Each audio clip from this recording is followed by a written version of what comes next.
Hi there, everybody. Welcome back to The Extra Mile. My name is Gene Gurkoff. It is a beautiful day in Algonquin, Maine, not too far from Boston. And I'm walking my miles today for the Jimmy Fund Walk, as I have been for the last couple months. And I'm walking in honor of my friend Adam, who's being treated for stage 4 thyroid cancer there now. And I'm also walking in honor of today's guest, Jess Stevens, who survived her leukemia in no small part because of Dana-Farber Cancer Institute and the tremendous and heroic work that they do there every day. I'm not going to get too much into her story right now because you're about to hear it. Needless to say, I am sure that you will be as moved and as inspired as I was when I was speaking with her. Before we jump into it, I do want to give a huge thanks to the sponsor of this podcast, Needham Bank. Needham Bank is a premier sponsor of Dana-Farber Cancer Institute and the Boston Marathon Jimmy Fund Walk. The bank's continuous support has helped Dana-Farber fulfill its mission of providing expert, compassionate care and undertaking world-class research. To learn more about how Needham Bank is helping to build communities in Greater Boston and Metro West, visit needhambank.com. That's NEEDHAM bank.com for those of you not in the Massachusetts area and might need help spelling Needham. Anyway, big thanks to Needham. Big thanks to Dana-Farber Cancer Institute and the Jimmy Fund Walk, and to Jess for sharing her story with us. Wherever you are, turn up your volume and turn on your charity miles. Come along for the walk or the run with me and Jess Stevens. Every mile matters. You know, you don't really know who you are or what you are until you put a really big challenge in front of you.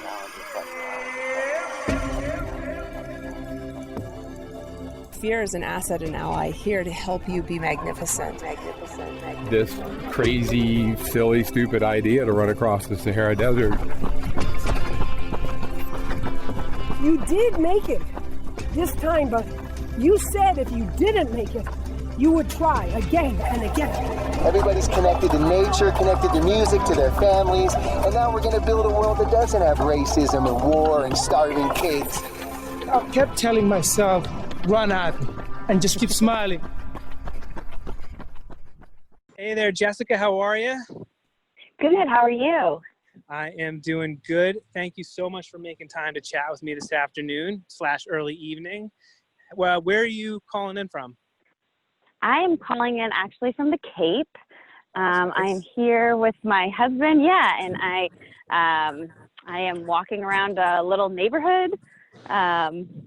About to potentially go on a trail in the back of the neighborhood.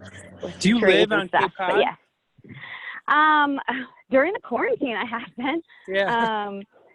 We actually, it was interesting timing. We bought a house that we were going to rent for the summer in the beginning of the year at the end of January. And so once the quarantine hit, we just kind of moved everything down here. And I'm typically in Somerville. Nice. So Part of so we Somerville? have I'm really close to Sullivan Square and Assembly. Nice. Yeah. Very nice. Yeah, I we've used to been live there in for Cambridge. 8 years. Oh, awesome. I used to work in Cambridge. And I would box at the Somerville Boxing Club. At the time, on the heavyweight Broadway. champion. At the time, the heavyweight champion of the world was a guy named John Ruiz, first Puerto Rican heavyweight champion of the world, and he boxed out of the Somerville Boxing Club. His coach was this guy named Norman Stony Stone. John Ruiz was the heavyweight champion of the world, the most boring heavyweight champion of the world of all time. Nobody ever liked to watch him fight. He beat Evander Holyfield. He beat a lot of people, but all he did was just jab really hard and then hug you, and then he was the most boring boxer. So nobody liked him. But Norman Stony Stone was probably the most colorful coach. He had a lot of very choice words always in the corner, and so everybody would always like to watch his fights to see what Norman Stony Stone was going to do. He was the bigger attraction. That's a funny little. I literally walk by in typical life. That studio on my way home from the train after work. So that's so funny. It's looks so small from the outside, so I would never have guessed that. Yep.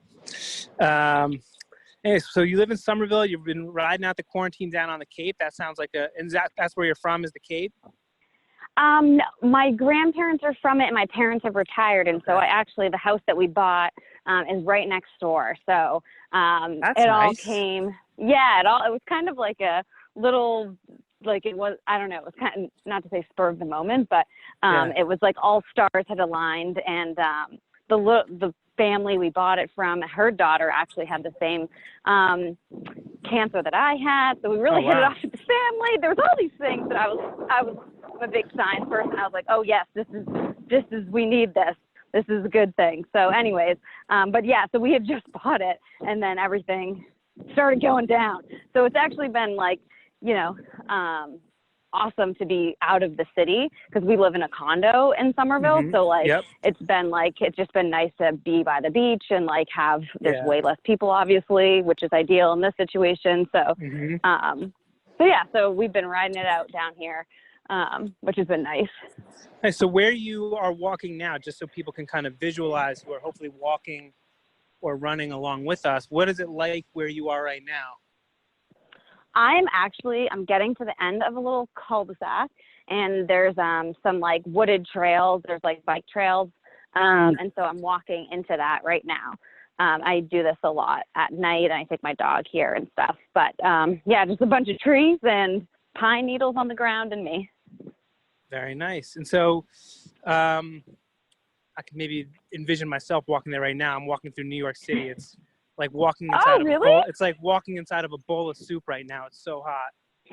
It's actually the cooler. I mean, it's 83, so it's not like cool, but it's been like 95 the last few days, so it's feeling less oppressive than it had been.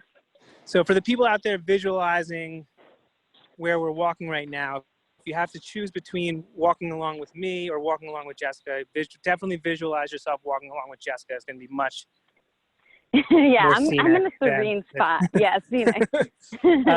So, speaking of the Cape, and you kind of mentioned your cancer, that you had cancer already, so the big reveal, but I read the context, obviously, for the people who are listening to this. The Jimmy Fund connected us. We're really excited and honored to be working with them on the Jimmy Fund Walk and helping to create that sense of community that the Jimmy Fund Walk is really known for, and sharing your story is a big part of that.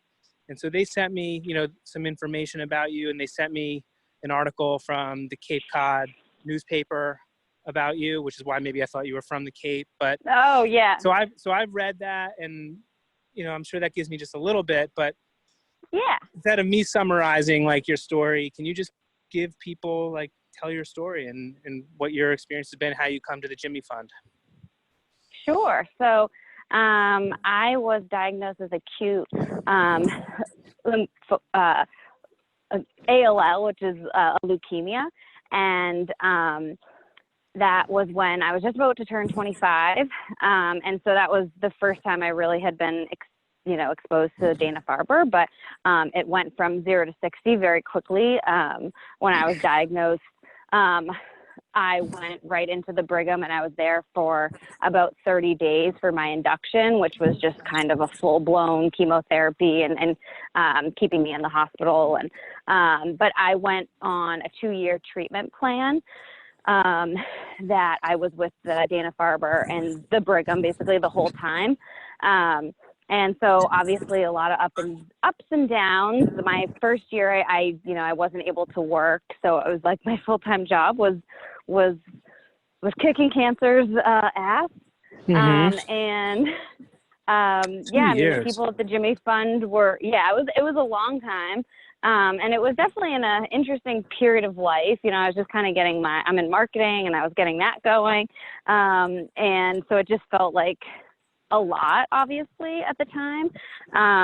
But the people at the Dana-Farber and the Jimmy Fund are just so amazing, and like they just became my family.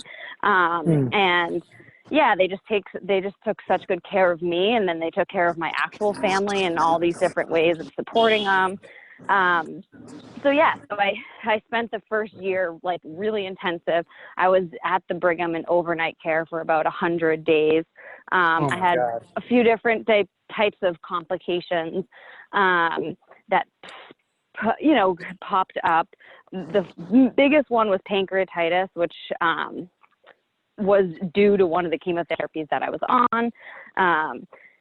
So that was hard. That had me like, I couldn't really eat. I was on a feeding tube. And so the first year was really hard. And then the second year got through, and I was able to start working, but I was still going once a week to the Dana for treatment.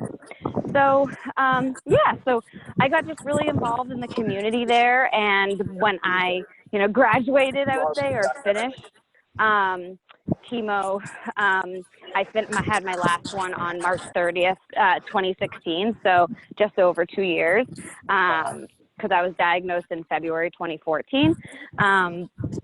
And yeah, I've just tried to stay really active within it. I've walked in the Jimmy Fund walk every year except for 2015 because I was in a wedding. But other than that, I've walked it, and I just love it. And the last few years, I've headed up. I've been captaining. We call it the Neuk the Leuk team, and all of the proceeds go to. It's called Neuk the Leuk, after leukemia. Yeah, Neuk the Leuk. I love how creative people get with the team names. Yeah. Had I kind of like used that all throughout my treatment. I used to be like, we're on Neuk the Leuk, we're nuking the Leuk. So it felt it was an easy one to pick when we were deciding on a name. But yeah, all the proceeds go directly actually to the oncologist that I worked with specifically, Dr. DeAngelo, and him and his team do research specifically for leukemia and any type of blood cancers. So lymphoma would be included in that. But I mean, he's a genius, and I'm not just biased. And like a lot of the research that he does also stems through other types of cancers. So I actually just had a call with him the other day to ask about some of what the funds are doing. And they're currently working on this type, it's called T-cell therapy, which basically takes these T cells, which I can't eloquently describe, but they like fight. Yeah, T as in Thomas, T cells. T cells, yeah. T cells. And they're able to inject it back into, they basically like, I wish he was here to describe it, but it's able to like teach your own cells how to fight cancer. And so right now these are all in clinical trials, but they're seeing really good results. And leukemia was one of the first areas that they were trying it on, but they see how it could also like be used elsewhere in other types of different cancers and different diseases. So anyway, so I'm just very like, I'm honored, honestly, to be able to help raise funds for somebody like him. He's just doing, so much good in the world, and his whole team is just amazing. So, and was he the doctor that treated you? Yeah. And yeah, was this the T cell? Did you receive T cell treatment? No. So that right now, you could probably fact check me on this, but I think it's still in clinical trial. So okay. I never, thankfully, had to go through clinical trials, and that usually is meaning that the mapped out plan is not working. And so I didn't get to that state. I had bumps in the road, but nothing that made me have to, try something that wasn't confirmed to work, basically. Yeah. But yeah, so this all type of his research really right now is spurring new innovative treatment. That's amazing. But yeah. And I understand that he married you and your husband. Is that true? It isn't. No, he was at my wedding. Oh, he was at your wedding. He was at my wedding, but so I was so lucky. When he was my main oncologist, so I saw him all the time. But he had a fellow working underneath him who was becoming an oncologist. So it was like I got two oncologists. And her name's Dr. Amanda Reddick. She's not with the Farber anymore, but she was the one who married me. Wow. And yeah, it was really amazing. But she married me. Dr. D was there, as well as two of the nurses and one of the PAs. So I had a whole Dana-Farber table at the wedding, which was just so special. It seems to me, just with my interactions with the Dana-Farber team, with the Jimmy Fund team, with other people I know who've been treated there, that something like that's not unusual. It's unusual in like the world, and it's amazing that you had that, but like that's just kind of the place that they are, and it's a very special place like that. It's not unusual for them. Yeah, no, I mean, like I just, and it wasn't just doctors or just nurses that were great or just PAs. Like it was literally every single person that I met. I mean, like down to the people who are checking you in, to the health, like the mental health people. I mean, I worked with therapists throughout the time that were specifically trained for young adults. So people around my age, like 20 to 30 years old, like, and everybody was just so wonderful. It was just like amazing. I feel like I've never been in an organization that like everyone from top to bottom is just like an incredible human being. Yeah. What was your life like before you got cancer? Yeah, like I said, I was 24. So I had just moved in with my boyfriend, who now is my husband. But we had just moved in together. We were living in Somerville, and I was working in the marketing at the TJX companies, and I feel like living a normal 24-year-old life. I was going out and having drinks on the weekends, and yeah, nothing really like abnormal, I would say. So yeah, I don't know. It was just a normal 24-year-old early career life, I guess. Not a lot of responsibilities. And is your life in any, I mean, other than the fact that you're, in a different stage of life now, older, things like that, but like, is your life or perspective different now than it was back then because of the cancer? Yeah, I mean, I would 100%, I definitely could never, I don't think you could go through something like that and come out the other side like the same person. But in every way, I feel like it's a better way. I definitely probably would not have chosen that experience, but it taught me so much about life and about the people that I can count on in my life, and, having that support system, and just taking every day, appreciating it. And just, it helped me with different tools. Like I got really into yoga and meditation and, just various like things that I've kind of like picked up in life now that like, I don't think I really didn't do beforehand. Went to the gym a lot. I was just kind of like, going through life, which is fine, but it just kind of opened my eyes to a lot, and it introduced me to so many amazing people that like, I feel really fortunate. So yeah, I would definitely say I'm a different person. But I also feel like I'm back to healthiness and the same energy levels I had beforehand. And so that for all that, I'm really grateful and lucky. So some of the people listening to this are obviously familiar with Jimmy Fund and Dana-Farber, and some people might not be yet familiar with them. But I think that in a lot of ways, just about everybody who's listening to this has, in the last, 4 or 5 months or whatever, had a major life curveball thrown at them with what we're all kind of going through with kind of the virus and the shutdown and things like that. Totally. And different life challenges that were totally unexpected thrown at us that we weren't anticipating or hoping for. And I'm curious if like you have any insight or wisdom from your experience about how one can approach that type of a curveball in their life. And hopefully come through on the other side stronger. Yeah, I would say 2 things that really helped me. One was, and it seems cliche, but it did really help, was, finding those small wins in the days that sometimes feel like terrible.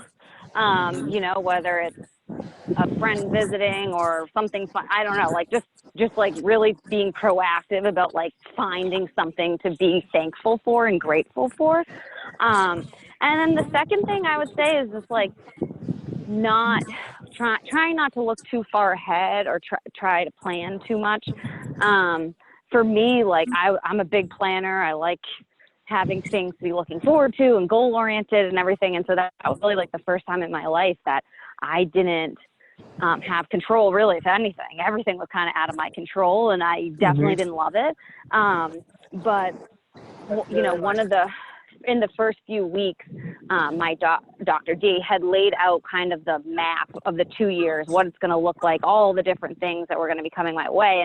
And it, you know, the type of cancer that I had it had just tons of different facets of my treatment. It wasn't just like, 16 weeks and then you're done, or 16 this and you're, you know, it was tons. Wow. And so it was really overwhelming, I guess is my point. And so from there on out, I was like, I don't want to know about basically anything that's happening in 6 months. Like, I just want to know, like, what is like right in front of me? What's the next thing I have to get through? And I felt like that just helped me so much, because it allowed me to focus on like the present, focus on whatever the challenge was that I needed to get through at that moment. And then, you know, check that one off the list and go to the next, and then I can think about it. But when you kind of start thinking, you know, what's happening in 6 months or a year, or what is it going to look like, blah, blah, blah, I know you have to plan. But I felt like that tactic and tool was just like really, it ended up helping me in a lot of ways, because it allowed me to just not like drown myself out in things that I really didn't even know. Like, was I even going to make it to 6? Not, you know, trying to be dramatic, but like, would I even get there? Like, do I even need to be worrying about something like that's going to happen in 6 months? Like, I need to get through the first things first. You know what I mean?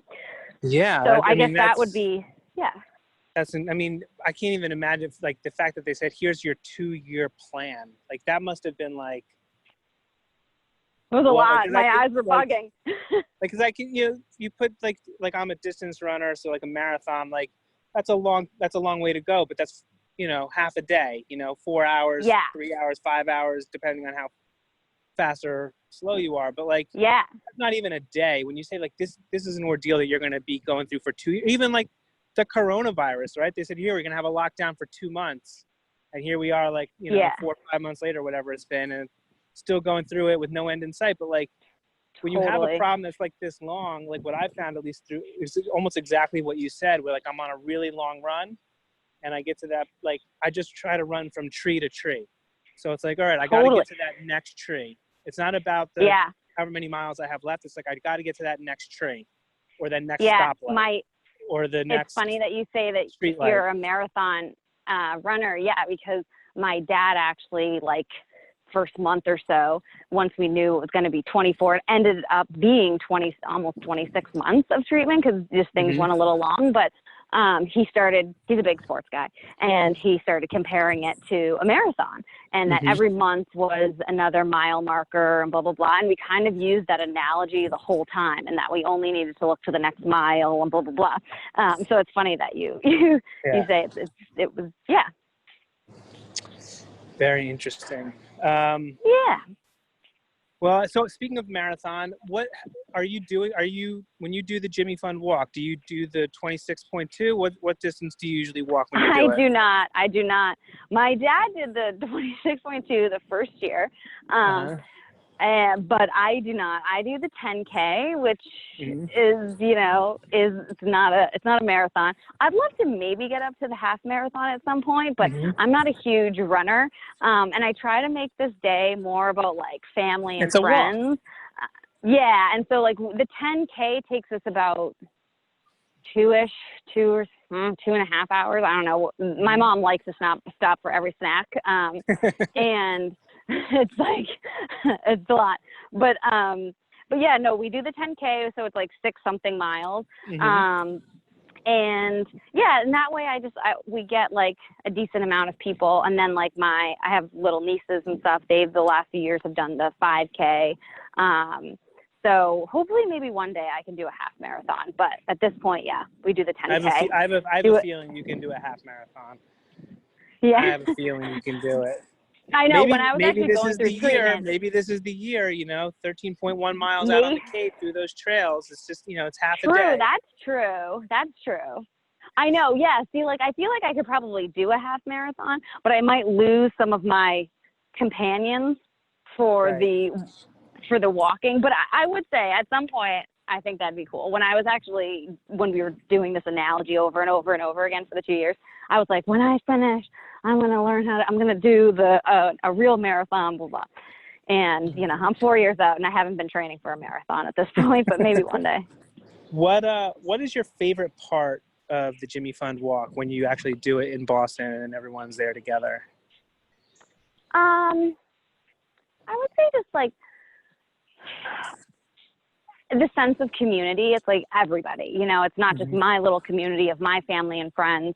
But it's like everybody is there for a common purpose, a common goal, and we're all just like trying to do something good for the world. And the other reality is that, like, I feel like most people who are walking have been affected by it in some way. And so there's just like a sense of camaraderie with people that you don't even know, which you obviously don't get in this world very often. So I feel like it's just a really special energy.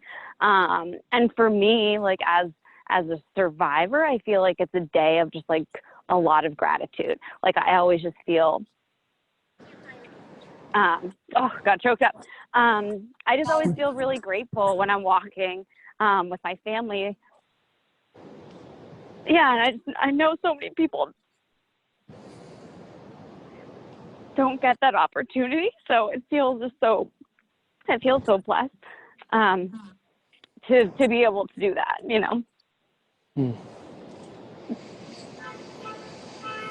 Sorry. Nothing to be sorry about it.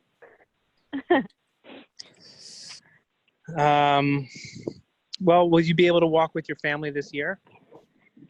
Yeah, I think we haven't figured out the details of it because of everything. I haven't decided if I want to try to. I grew up in New Hampshire, so I have a lot of friends in New Hampshire that do it. And then my kind of like Boston community. So I haven't decided if I want to try to find like a trail or something that's like, more central to everybody, or if we do something on the Cape and other people do something else. So, but I'd definitely be with my family, my husband, my parents, my husband, which if I think of, the three people that were with me the whole way, it was definitely those three. So, yeah. I definitely won't be walking alone, that's for sure. Well, one of the things, there's nothing like a day like the Jimmy Fund Walk where everybody can be together, and really, difficult to recreate what that's actually really like. But at the same time, there are other opportunities when you think about, what's ahead of us. And, maybe you could do 3 Jimmy Fund Walks, one on the Cape, one in Boston, one in New Hampshire, and, 10K with these people. Like there's maybe other ways to approach it. If you can't all be together on the same day, you don't have to be all together on the same day. You could kind of maybe approach it a little with a different kind of angle, or a little more creatively. Oh, I love that. I honestly had not thought about that at all. So good thinking. No, that's actually the Jimmy Fund your way, right? Like Jimmy Fund Walk your way. Your way. Love it. Your way. I'll do it 3 times. Exactly. And hey, that's if you do it like so then I'm at the marathon. If you do it 4.5 times, that'll be the marathon. Do 6. Okay, 4.5. Do it 10. Better than math. Maybe like four and a third times. If you do it like 4 and a third times, you'd have a full marathon. So you could do like the Cape, Boston, New Hampshire, put in another one somewhere, and there you go. You've got your 26.2. Oh, I love it. All right, I might have to do that. There's no rules. Like, I'm a marathon. We can make our own rules. Our way. Jimmy Fund Walk your way. I love it. So I'll have to get back to you on what we decide, but that might be the route I go. Well, definitely let me know. If you want to do one here in New York, I'll do one with you. All right. I actually, do you live in New York? Yes. You must if you're walking or there right now. I just assumed you worked at the Dana. No. Got it. But yes, I love New York, and me and my husband, we like to say, like, we had our first date in New York. And so we go back every single year, and that's where we got engaged. But yeah, we go every December, and I'm very sad that we probably will not be there to go to McSorley's this December. Where's McForley's? Or what is it? Oh my God, you've never been to McSorley's? It's an old ale house. Yeah, it's an old ale house, and I think it's the oldest in the country. It's very old, and it's in. I'm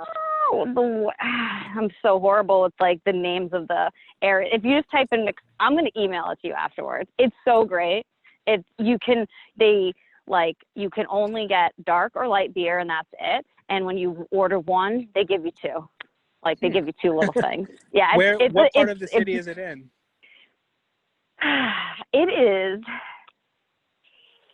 near. It's like my husband would be like, "What the hell's the matter with you?" The village, I think. It's not like in like we have to usually like kind of drive like or get a cab and it takes like 15 minutes. Oh, you know where it is because we walk to it afterwards. It's like in the same area as Rolf's. Rolf's. It's like okay, I'm doing a bad job. Oh, the German place. Yeah, the German place that like so it's has right. like That's crazy. right. I literally just walked by Rolf's, and it has the Christmas lights. That's on like 20th, and 22nd, and 3rd. So I'm on right now. I'm on. Yeah, I know exactly where Rolf's is. I just walked past that like 5 minutes ago in our conversation, and I'm right now on 18th Street and Irving, and there is the place that I'm walking past is a place called Pete's Tavern, and Pete's Tavern is the oldest continuously running tavern in the city, and it right now is the Pete's first also time. Do crazy lights? They do have some Christmas lights, yeah, but not like Rolf's. Got it. Keep going. Sorry, I interrupted you. But Pete's, this is the first time that Pete's has been closed, and because of the quarantine, and you know they have a big sign up. It's like we've been open through World War I, World War II.